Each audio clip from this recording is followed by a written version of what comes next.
A volte basta anche solo lo scambio di uno sguardo per capire se c'è una situazione delicata, e quindi io credo che poter dare questo sacchetto sia comunque un segno molto importante, senza troppe parole.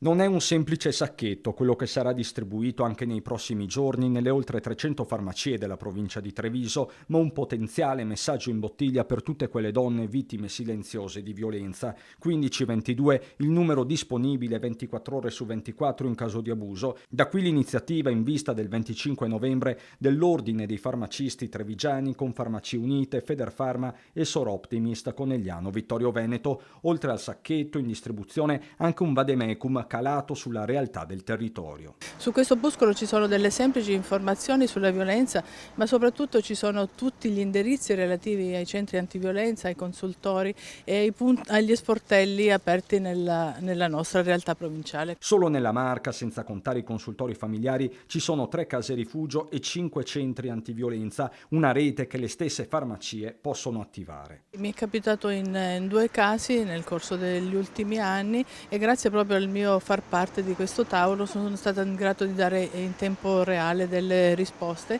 e ho indirizzato tutte e 2 le signore al consultorio e so che sono state prese in carico tutte e 2. Sullo sfondo quella che resta una piaga con buona parte delle vittime che non vuole denunciare per paura delle reazioni dell'uomo violento, quasi sempre un compagno o un ex, o per non compromettere il contesto familiare. La mobilitazione antiviolenza è appena iniziata e ha un preciso colore. Il colore arancione è stato scelto dall'ONU come colore di speranza per un futuro migliore senza violenza.